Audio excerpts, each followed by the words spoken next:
Ladies and gentlemen, welcome to the first lecture of FX Pioneers Trading Institute. We are an institute based in Lesotho, and this will be most definitely the foundation that you need in order for you to understand the trading business, to understand what Forex is about, and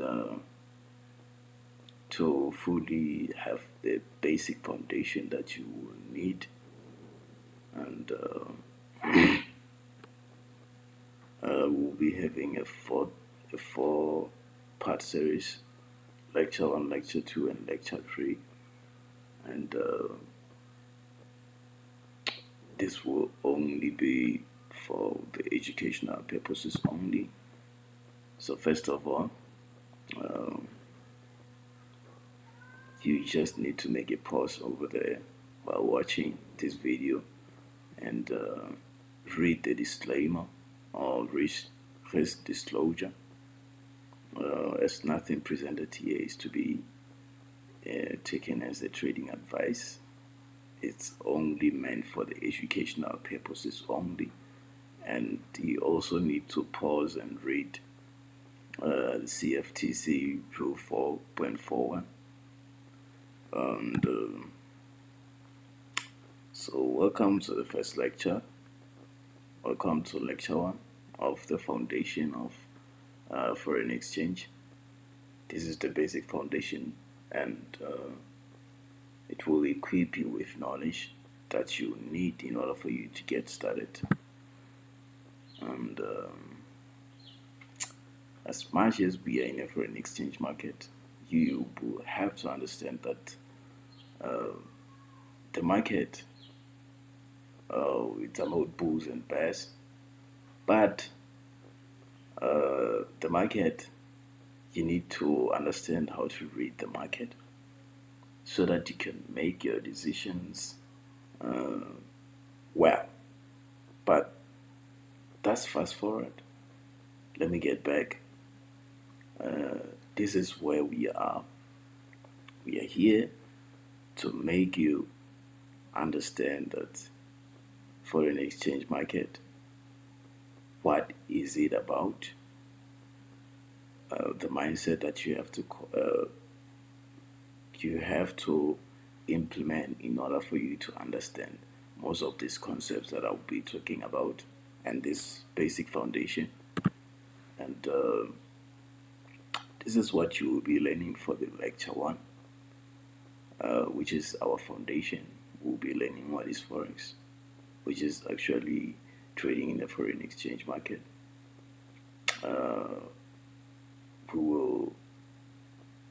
You will understand the history of foreign exchange market. Where does it come from? Is it against God? The advantages and disadvantages of it. The other types of the markets. What's the worth of the foreign exchange market?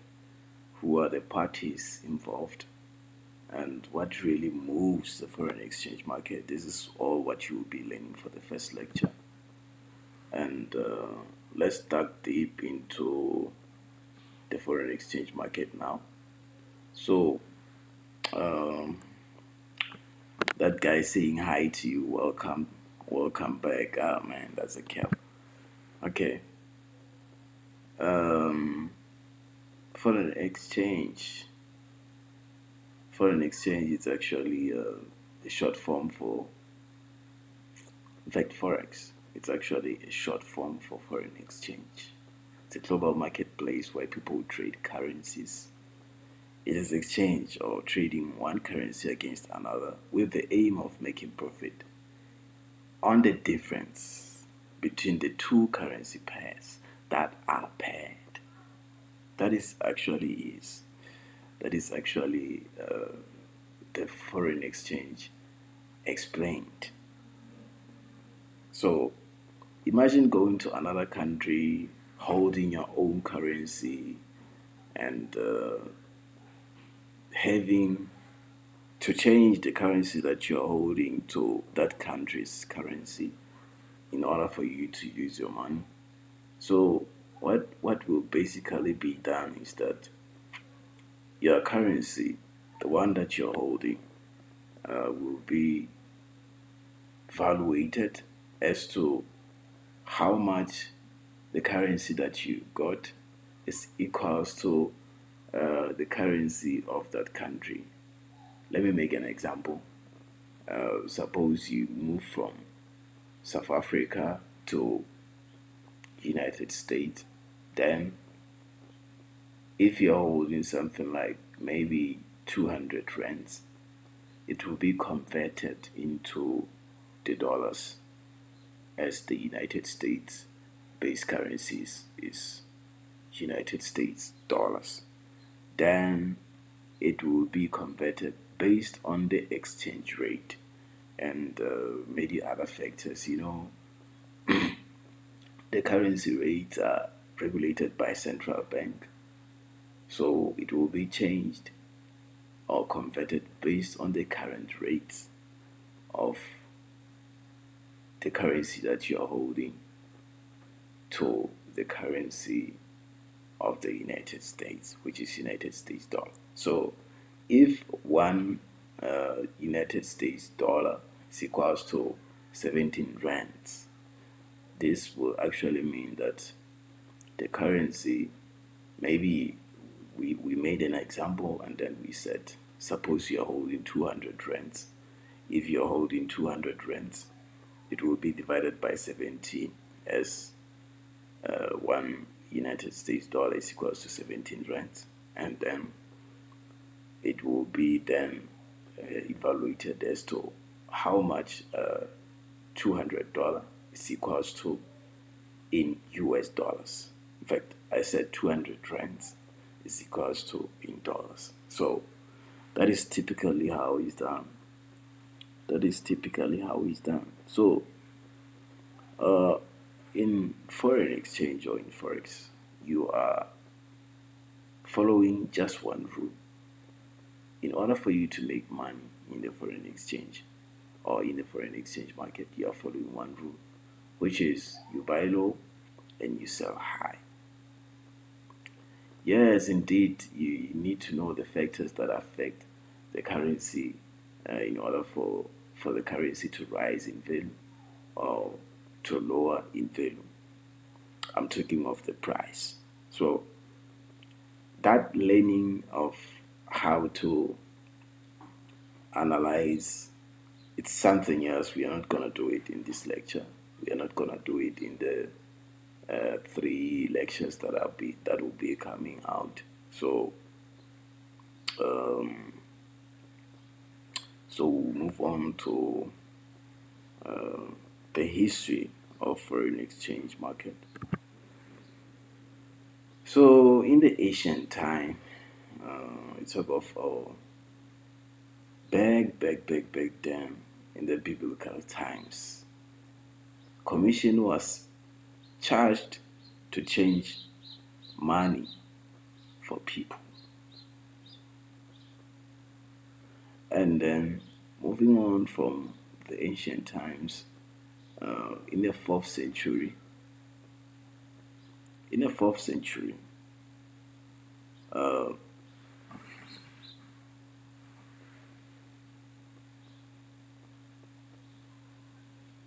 Byzantine economy has a monopoly on a currency exchange. That is what happened in the 4th century. And then in the 15th century, the Medicine family opens banks in foreign countries to exchange currencies for textile merchants. This is history of foreign exchange market. And in the 17th and 18th century, the currency trading spreads. Amsterdam maintains an active forex market. Foreign exchange agents transact for England and Holland. Banco Espirito Santo begins forex trading business. In 1913, in 1913, half of the world's forex uses the British pound. Forex banks in London increased from 3 to 71.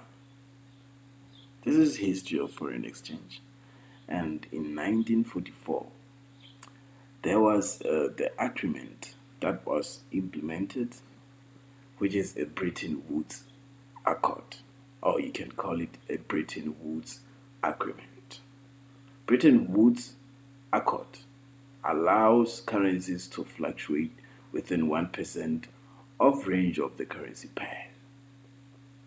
$35 per ounce of gold. US dollar becomes a global reserve currency. That was in 1944, whereby the Bretton Woods Agreement was implemented. And then in 1971, the President of the United States, Richard Nixon, he ends Bretton Woods Agreement or Accord. The currency system becomes free floating. This is whereby you see back then people used valuable commodities like gold and silver as the means of trading. They would actually had banks where there was no money stored but gold.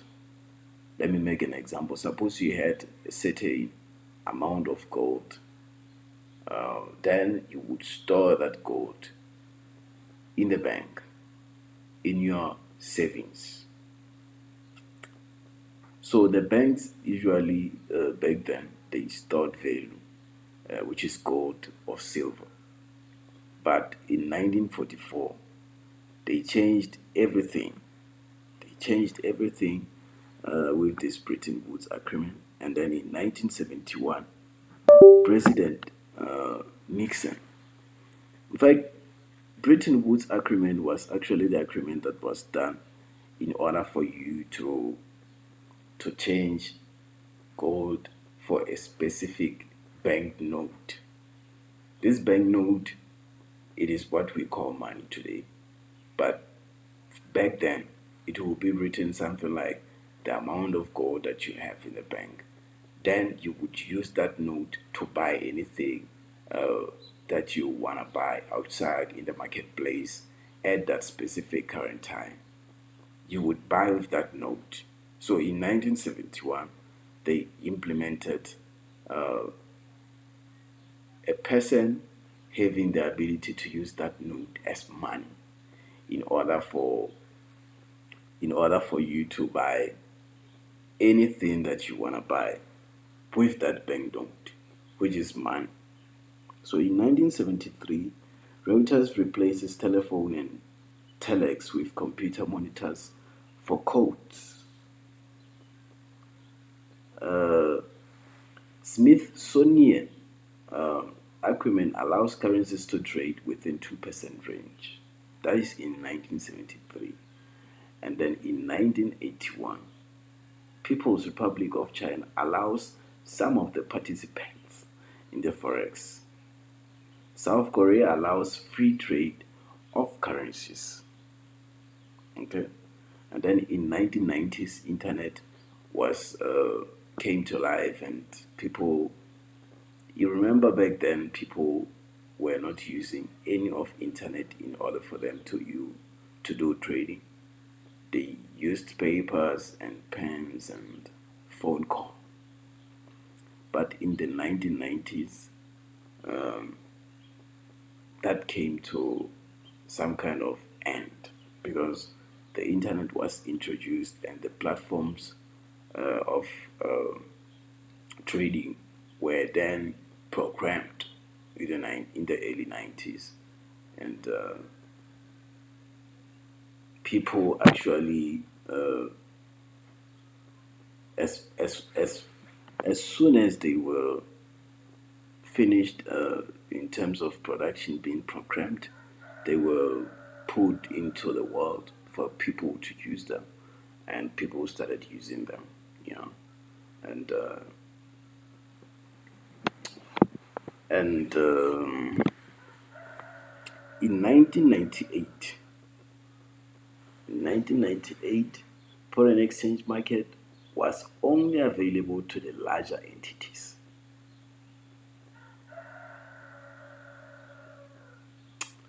Foreign exchange market was only available to the larger entities like banks, the big institutions like your fellow Coca-Cola, big companies, BMW, this all other big companies. People still traded in the 80s, 90s, but in order for you to be trading in the foreign exchange market, you needed to have a larger amount of capital in order for you to trade. So hence, only big organization and few people traded back then. So in 1998, people were not as many as they were. There were a very very small amount of people in the foreign exchange market. Very very small. The rest were institutions and the big players, central banks, the banks, and the other institutions like the big companies. And later, from there, people were allowed to trade as the regulators and the controllers or the market makers allowed people to have ability to fund with the small amounts of money that they have. Okay, so that's when people started trading their own personal accounts. Back then, before they were allowed, you could only trade when you had $10 million in your account. If you didn't had $10 million, you wouldn't be in a position to trade in the foreign exchange market, and you would never ever trade. Only big institutions were allowed to trade in the foreign exchange market. So, what can you say? What do you understand, and how do you think foreign exchange market? I'm talking of the people. People. There are many people who have different beliefs and how they perceive things like trading. Their perception. Can we say is it against God? So let's read some Bible scripture in order for us to get the answer for that. You see, Ecclesiastes chapter 11, verse 1 to 6 or to 7, wherever you can go. It clearly states out that verse 1, invest your money in foreign trade, and one of these days you will make a profit. What is foreign trade? This is actually Forex. Put your investment in several places, and many places even, because you never know what kind of bad luck you are going to have in this world. No matter which direction the tree falls, it will lie where it fell. When the clouds are full, it rains. If you wait until the wind and the weather are just right, you will never plant anything and never harvest anything. God made everything, and you can no more understand what He does than you understanding how new life begins in the womb of a pregnant woman. Though you are planting in the morning and in the evening too, you never know whether it will all grow well or whether one planting will do better than the other. This is actually you. This is actually the Bible telling you that you need to trade. You need to be in the position to buy or to sell. Right there where it says, no matter which direction of the tree falls, it will lie where it fell. The market always forms the high or the high of the week and goes back to the high of the week, well, regardless of however it moved in the opposite direction, it always goes back. This is the scripture that actually tells you about that foreign exchange market or forex is not against God. You need to invest your money in foreign trade, and one of these days you will make a profit. This is forex right there. This is the scripture that when you read to understand, you will clearly understand that this is the scripture that elaborates that you need to trade, you need to be in the foreign exchange market, and you need to invest your money in the foreign exchange market. Then you will make a profit because it says one of these days you will make a profit. And that money that you take out of the foreign exchange market, you need to make investments with. Put your investments in several places, many places even, because you never know what kind of bad luck you are going to have. And you need to take that money and invest it and buy assets and buy things that will put your money or put money in your pocket.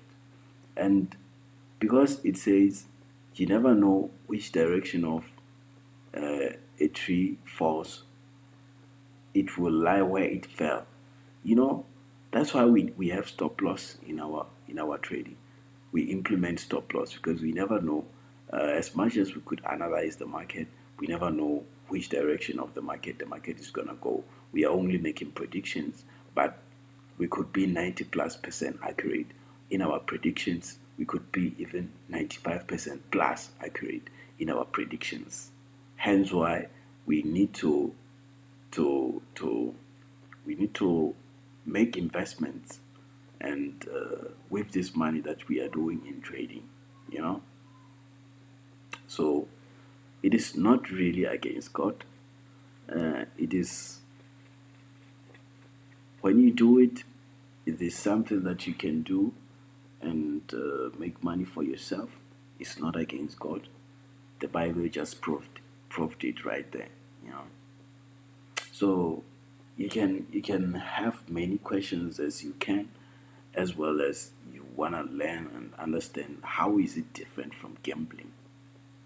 You see, gambling, you just predict what's gonna happen without having a clear proof that your predictions are more likely to happen. You know, in trading, you study the charts, you study what the charts usually do, and what they usually do, they do that time and again, and for the course of all the years that the market has been there. So it is trading is based on the analysis, while gambling mostly it will be based on luck. You win or you lose based on luck in gambling, and in trading it is more based on the analysis. And most of the times, if you could analyze and you could analyze well, most definitely the market will respect, but not all the times. Hence why we have what we call a stop loss. We will talk about stop loss later on, maybe in the last lecture, which is lecture 4. But this is why I'm saying that trading is not against God. We know what is against God is gambling. So this is not gambling. You actually make your analysis, and after you make your analysis, then you will be in the position to trade, to decide whether you are going to buy or you sell. And again, in trading, we are able to manage risk.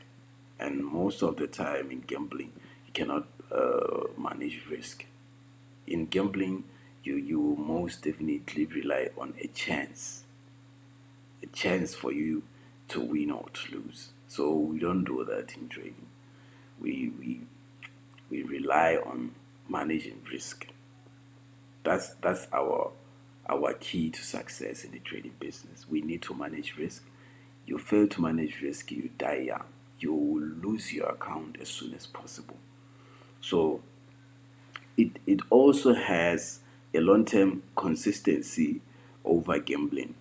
Gambling doesn't have a long-term consistency. You can be consistent in trading. You could have maybe 5 trades on a winning streak, or maybe 50 trades. Maybe you could also have 20 winning trades on a winning streak. But you cannot do that with gambling. You cannot have 20 winning streaks with gambling. Yeah, some of the people to a certain degree can do that, but most definitely will be people who have maybe a lot of luck, I can say. So that is typically how trading is different from gambling, you know. Okay, and we'll be talking about the advantages and disadvantages of forex trading or foreign exchange. It's a 24-hour market. The market is open 24 hours for 5 days a week. This means that you can work from Monday, Tuesday, Wednesday, Thursday, and Friday.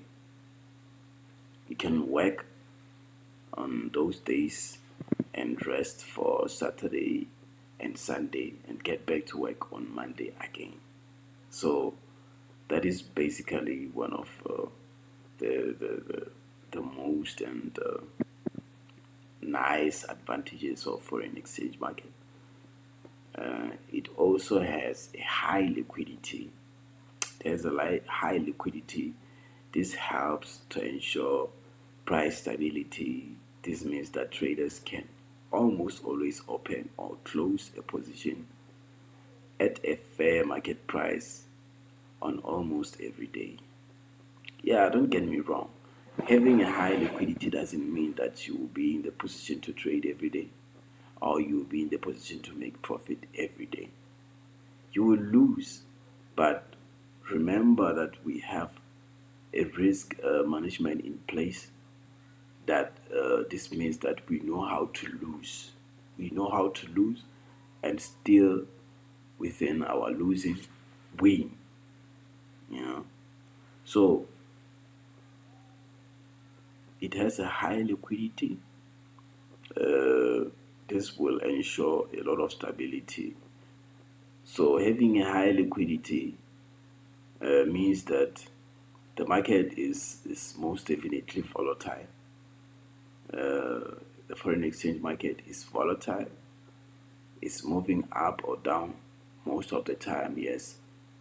It's also moving in sideways, meaning consolidation. But most of the time, the market will trend either up or down. And then you have opportunity to buy or to sell and profit from your buying or selling. And again, you will make a loss if you will be buying, maybe for example, and then the market will be going down. You will be making a loss. Hence why we have stop loss in place. We said it is a 24-hour trading market. There's a high liquidity. It also have a leverage. One can be able to open multiple positions in the market without actually having to have a high amount of money to do so. This means that retail traders can be allowed a certain amount of loan to trade their positions. Almost every broker does this.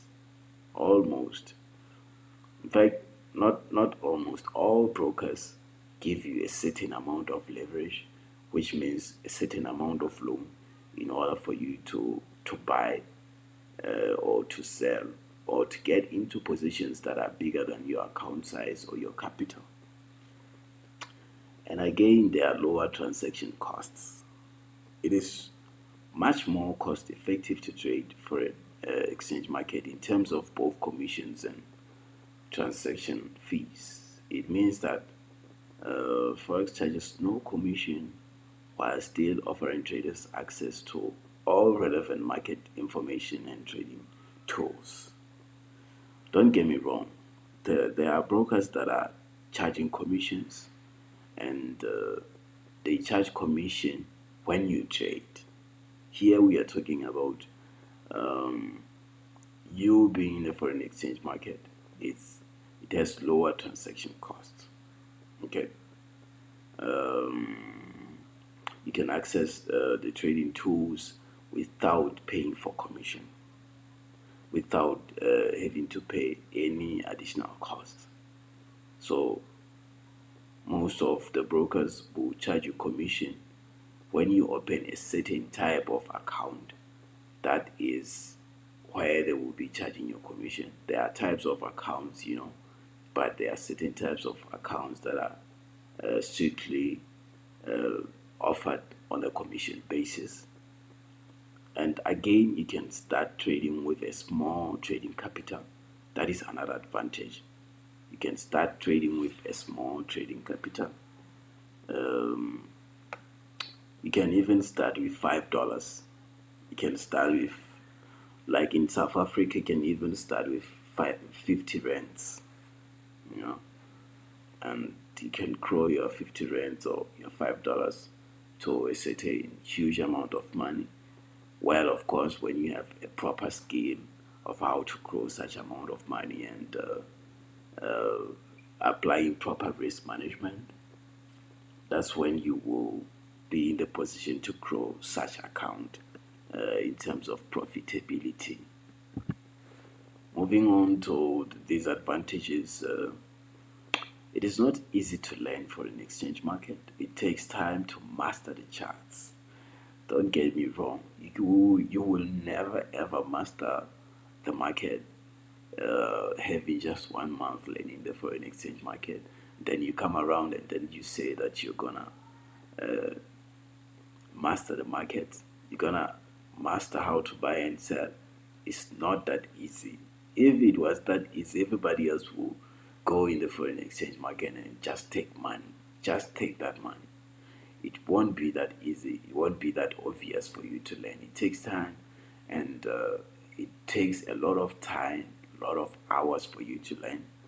Again, it's high risk, especially for beginners, and especially for the people who does not understand the risk management part of it.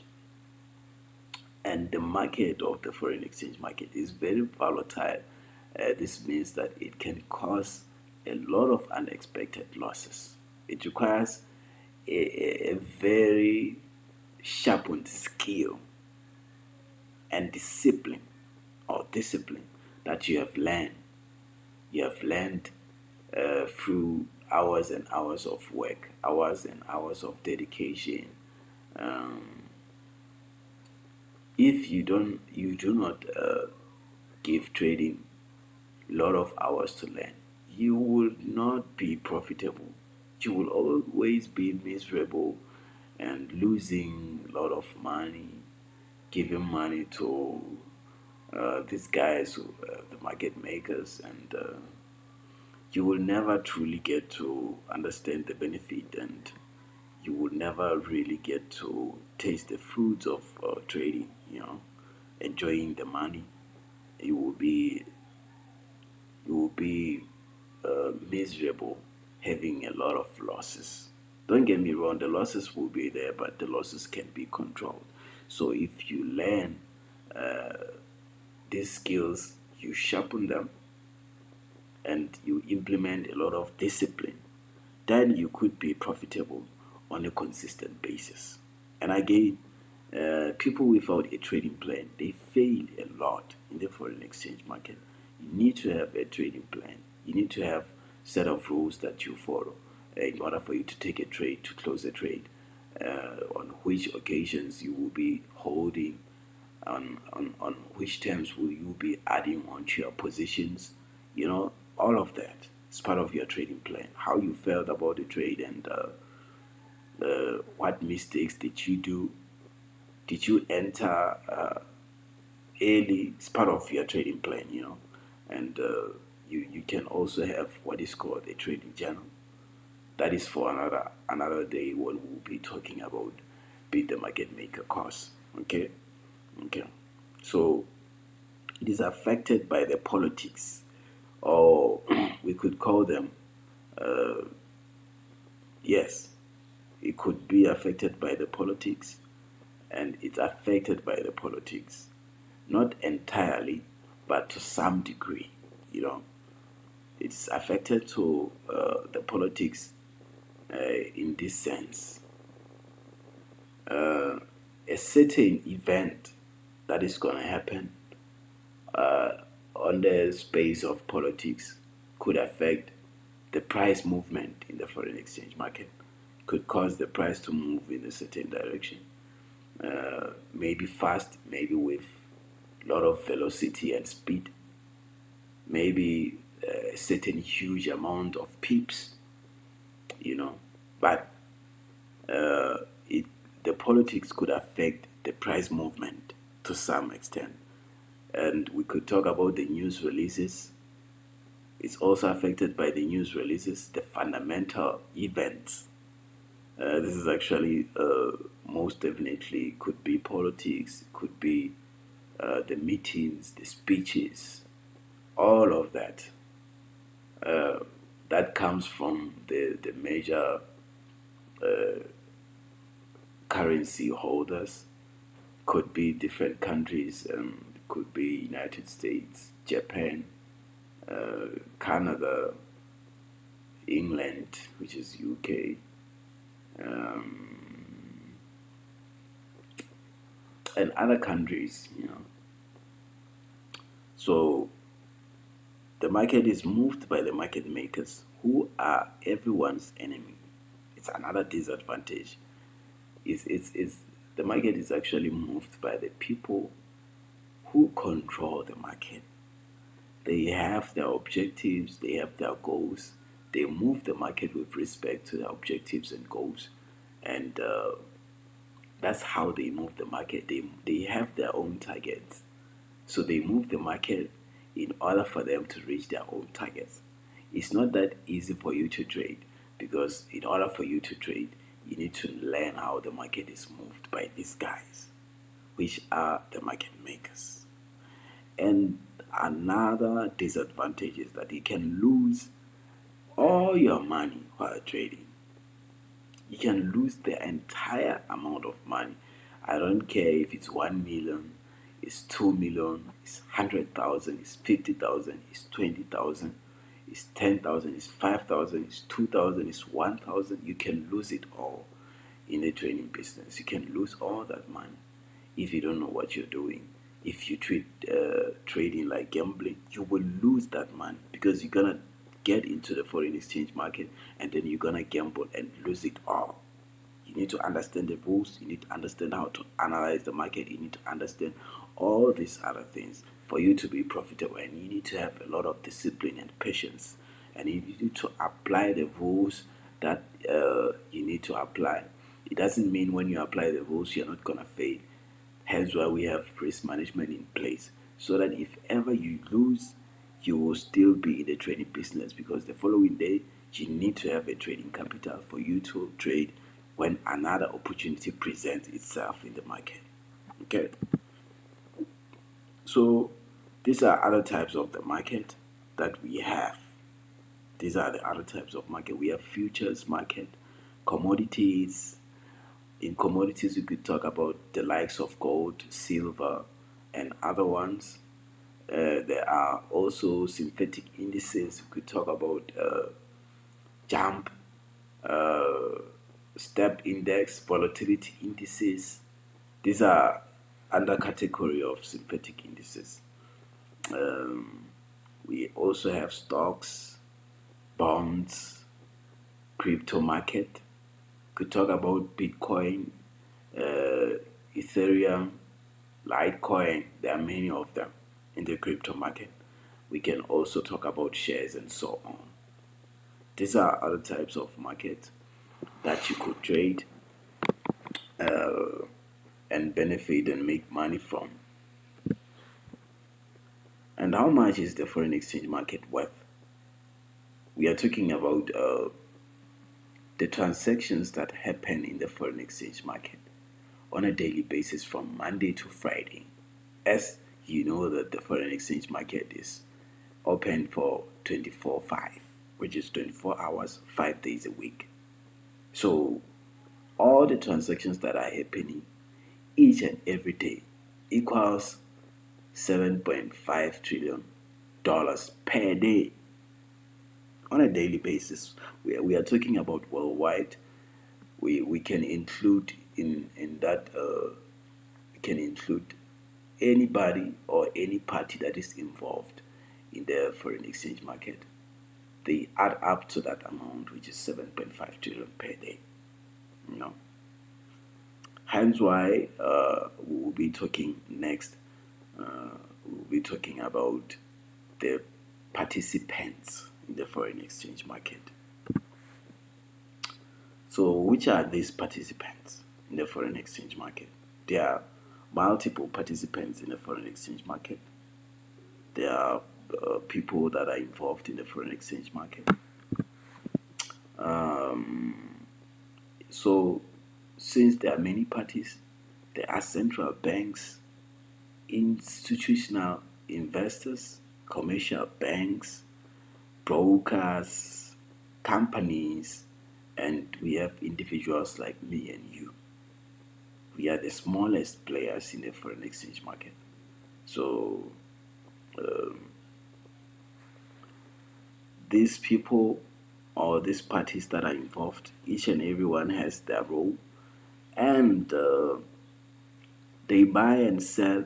Everyone in here in the foreign exchange market, any party that is involved, they buy and sell in order to make profit in the foreign exchange market. There are ones that control the foreign exchange market, and there are ones that want to profit without any actual control in the foreign exchange market. Like me and you, we are individuals, we don't control anything. Brokers don't control anything. Companies, they don't control anything. We have central banks that actually control the price, and the institutional commercial banks. Again, we also have, we can call them, maybe we can call them market makers, because they make what is called interbank. But we are not there right now. We are talking about these players, the people who are involved in the foreign exchange market. And these are all the parties that are involved in the foreign exchange market. Let's make a quick recap. We said central banks, commercial banks, institutional investors, brokers, companies, and individuals like me and you, we are called retail traders. You know. Okay. So what really moves the market? What moves the price? When we are talking about what moves the market, we are saying what really moves the price in the foreign exchange market? What causes the price to go up or to go down? Who influences that price for that price to go up or to go down? What causes that movement? It's actually the people we call market makers or smart money or liquidity providers. They move the market with respect to the supply and demand. They move the market with respect to their objectives and their goals. You know, and they use what we call economic news or economic or fundamental events to move the market. So we cannot actually say that the economic news or fundamental events move the market, but the market makers use them to move the market in a certain direction. I hope you get me well on that one. So that is actually what moves the market. It is moved by the market makers or the smart money or liquidity provider. Bear in mind that when you talk about market makers, smart money, liquidity providers, you are talking about one entity. It's one thing. They either call themselves market makers or they call themselves smart money traders or they call themselves liquidity providers or the dealer or however you might call them. But they are market makers. These are the people who move the market. These are the biggest institutions in the world market that moves the market, that controls the price. They control where the price needs to go, and they move the market to that direction that they want. Okay. Anyway, We have reached the end of our first lecture. This is the end of our first lecture. Thank you for watching. Uh, stay tuned for the next lecture, which is lecture 2.